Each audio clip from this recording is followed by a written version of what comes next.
माननीय, इस बार स्टूडेंट्स भी हैं, टीचर भी हैं और पेरेंट्स भी हैं, और वो भी देश से भी हैं, विदेश से भी हैं। सबसे पहले रूली दत्ता जो कि कोलकाता से हैं, एक टीचर हैं और वो आपसे सवाल पूछना चाहती हैं। नमस्कार sir, my name is Ruli Datta and I teach biology at Kendriya Vidyalaya, IIM Joka, Kolkata.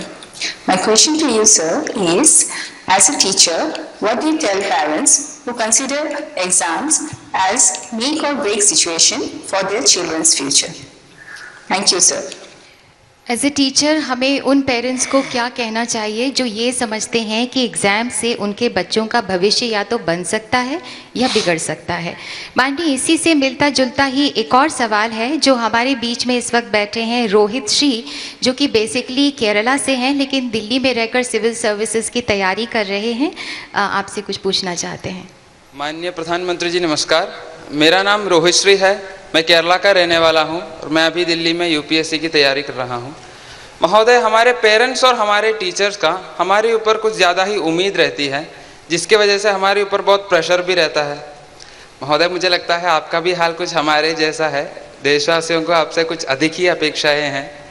प्रधानमंत्री जी, आप हमें बताइए, आप इस एक्सपेक्टेशंस के साथ कैसे डील करते हैं और हम इसके साथ कैसे डील करें? धन्यवाद। माननीय, आपसे निवेदन है कि कृपया इन्हें प्रेरणा दें। आप केरल से हैं लेकिन मुझसे भी ज़्यादा अच्छी हिंदी बोल रहे हैं।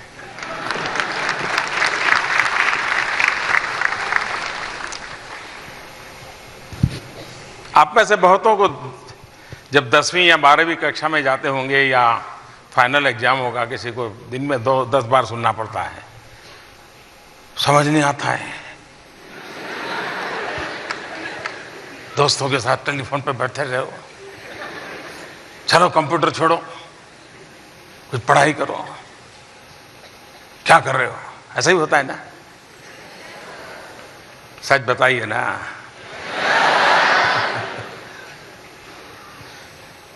दरअसल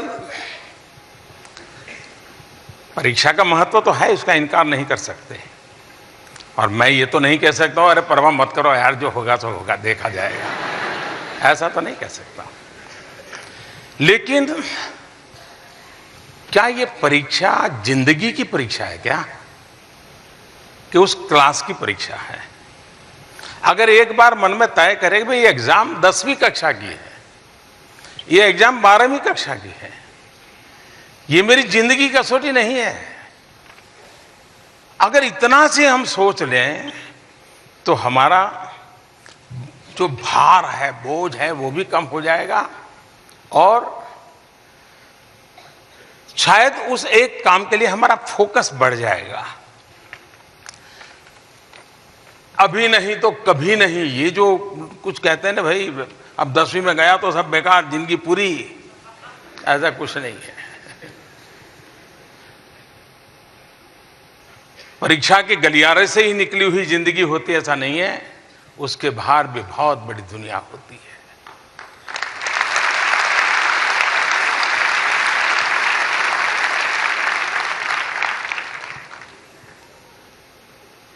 बहुत पहले मैंने एक कविता पढ़ी थी, उसमें एक बढ़िया वाक्य था।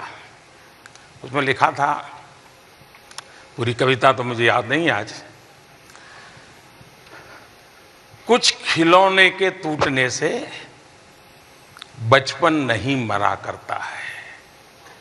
मैं समझता हूं इसमें बहुत बड़ा संदेश है।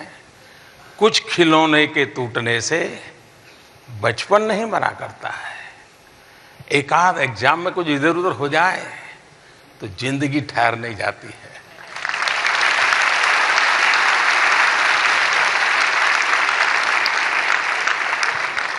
लेकिन जीवन में हर पल कसौटी होना बहुत जरूरी है। कसौटी हमें कसती है। कसौटी के से हम एक नई ऊर्जा प्राप्त करते हैं। हमारा जो भीतर की जो उत्तम से उत्तम विधा है वो प्रकट होने का अवसर होता है। अगर हम अपने आप को कसौटी के तराजू पर झोंकेंगे नहीं तो जिंदगी में ठहराव आ जाएगा, और ठहराव जिंदगी नहीं हो सकती।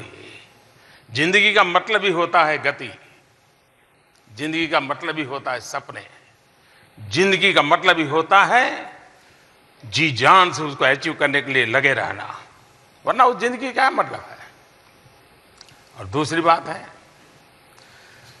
प्रेशर।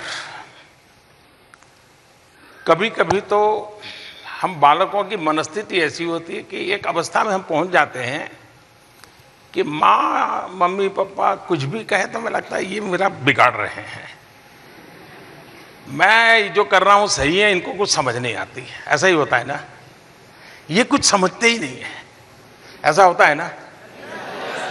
पहले हम, खास करके मैं स्टूडेंट से कहना चाहूंगा कि हम अपने माँ बाप जो कहते हैं उसको इमीडिएट रिएक्ट न करें,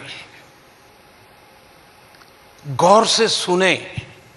सुनते समय भी उनको लगना चाहिए कि आप अटेंटिव है, आपको अच्छा लग रहा है, बहुत चाव से सुन रहे हैं। एक आध बार पूछते, अरे मम्मा ये समझ नहीं आया, जरा ये क्या कह रही थी।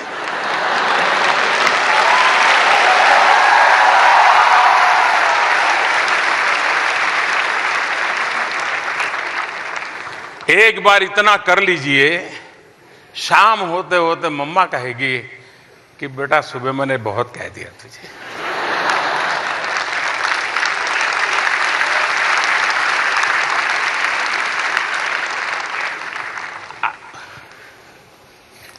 आपको मम्मा को समझाना नहीं पड़ेगा, वो अपने आप समझ जाएगी। इसलिए छोटी चीजें व्यवहार की होती है। और फिर कभी जब मम्मा पापा अच्छे मूड में हो तो आप ही अपना दृष्टिकोण, कि मैंने बहुत सोचा, आपने उस दिन कहा था ना मंडे को, तो बहुत अच्छी बात बताई थी, मैंने कोशिश भी की, लेकिन कम पड़ गया, मुझे बताइए ना कैसे करूं।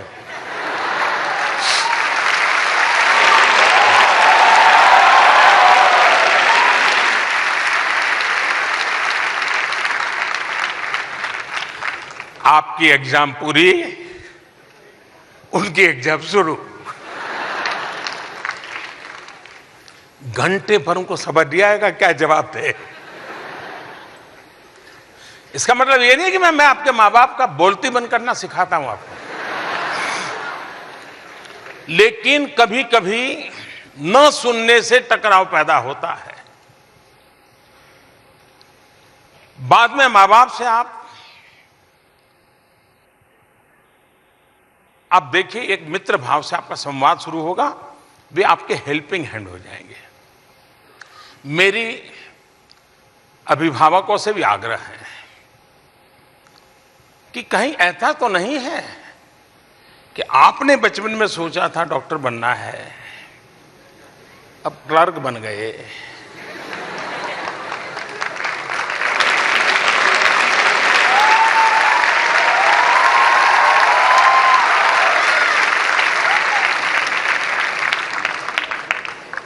वो सारी सजा बच्चों पर दे रहे हो। वो मां बाप विफल है जो अपने जीवन की अधूरी चीजें अपने बच्चों पर थोप करके उनसे करवाने की कोशिश करते हैं। उन्होंने नहीं करना चाहिए। उसके भीतर जो पोटेंशियल है, जो सामर्थ्य है, उसको जानने पहचानने का प्रयास करना चाहिए। अच्छा, ऐसा नहीं है कि किसी माँ बाप को इसके लिए ट्रेनिंग की जरूरत होती है। आपने देखा होगा, घर में एक छोटा बच्चा होता है, वो उठ करके चलना सीखता है, तो माँ क्या करती है, वो उठता है, एक दो कदम करके गिर जाता है तो डांटती है क्या, ताली बजाती है। ताली बजाती, उस बच्चे को लगता है गिरना बुरा नहीं है, उसने भी हिचने की आदत है। अब किसी माँ को किसी प्रधानमंत्री ने लेक्चर दिया था क्या कि बच्चा गिर जाए तो ताली बजाना? किसी किताब में पढ़ा था क्या? लेकिन उसको मालूम है कि बच्चे का हौसला बुलंद बढ़ाना है। फिर क्या करेगी? 3-4 कदम चलना सीखेगा तो माँ उसको कोई प्रिय चीज उसको लेकर के दूर खड़ी रहेगी और कहेगी आओ आओ आओ आओ आओ, है हटती जाएगी। ऐसा करती है ना माँ? और बच्चे को भी करता है कि मैं जरा दौड़ करके ले आऊं, उसका हौसला बुलंद करती है माँ बाप। लेकिन ये सब ज्ञान होने के बाद, बचपन में सब किया होने के बाद भी एक स्थिति आने के बाद माँ का मन हो जाता है, बाप का मन हो जाता है, बस अब तो वो तैयार हो गया, मुझे कुछ करने की जरूरत नहीं है। गलती वहीं से शुरू होती है। माँ बाप ने जीवन भर बच्चे को उसी रूप में देखना चाहिए, पुचकारना चाहिए, प्रोत्साहित करना चाहिए। अगर गिर भी जाता है तो हौसला बुलंद करना चाहिए। उसको नीचे गिरता हुआ देख करके उसको डांटते रहने से कोई परिवर्तन नहीं।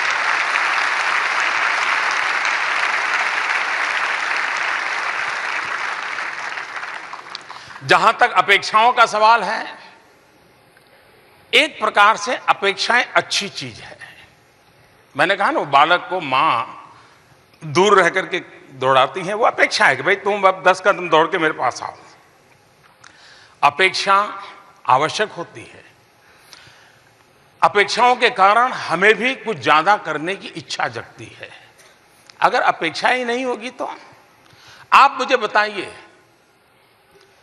एक पेशेंट हो जिसमें जीने की इच्छा ही ना हो, अब ठीक होने का मन ही न करता हो, ऐसा ही सोचता है मृत्यु का इंतजार करना है, कितने ही बढ़िया से बढ़िया डॉक्टर ला दो, कितना ही बढ़िया से बढ़िया अस्पताल ला दीजिए, वो पेशेंट ठीक हो सकता है क्या? हो सकता है क्या?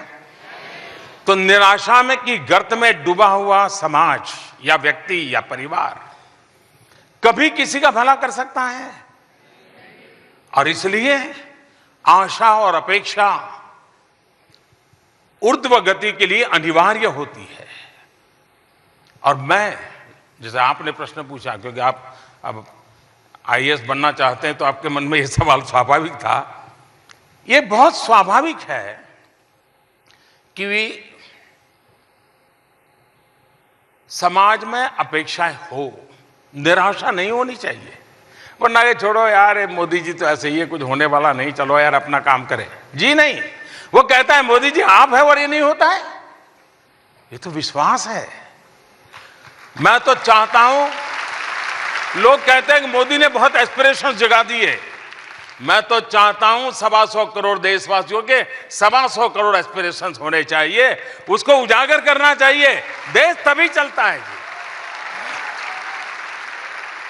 अपेक्षाओं के बोझ में दबना नहीं चाहिए, हमें अपेक्षाओं को पूरी करने के लिए अपने आप को सज्ज करना चाहिए। चलिए, लंबा हो गया जवाब आपका।